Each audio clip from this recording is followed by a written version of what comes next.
Pozdrav svima i dobrodošli na kanal Srpske IT edukacije. U ovom tutorialu objasnit ću vam šta je fixed pozicioniranje. Evo, uzmimo za primjer nekoliko linkova. Odnosno, bilo bi dobro da ih ima što više, ali nebitno, uzet ćemo za sada ovako. Pre nego što vam nešto objasnim.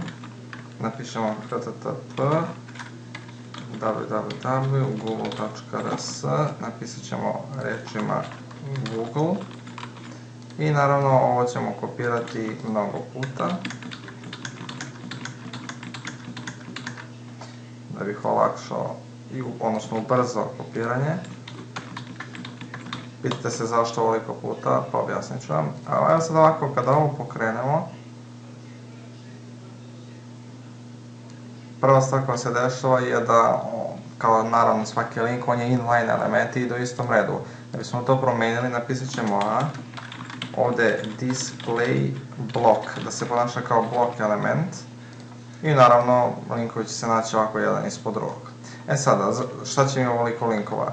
Pa obratite pažnju, želim vam pokazati fix pozicioniranje, te ćemo za recimo drugi link napisati id čudak, evo recimo tako, pošto se ponaša odnosno na druge, da kažem čudak, i sada ćemo ovde napisati border, recimo da ima neki border, 2 piksela solid red, onda ćemo staviti position fixed.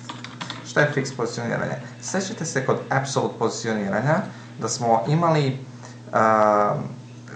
ovaj element, recimo Google, to znači ja ga uklonim odavde i taj prostor što je on zauzimao nestane, dakle taj prostor popune ovi drugi elementi koji se povuču na gore, a sam element koji sam uzeo postavim bilo gde ja hoću na ekranu i postavivši ga tu, on će tu da stoji.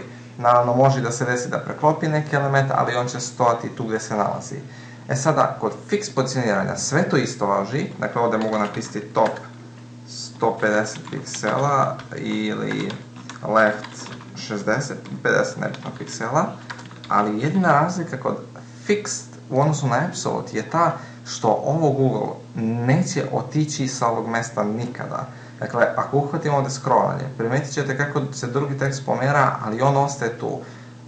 Shvatite fix pozicioniranje kao da sam uzeo neki element, uklonio sam ga i zalepio sam ga bukvalno na tom mestu, rekao sam, kao na vašem ekranu sam ga zalepio, rekao sam, tu ćeš da ostaneš do kraja.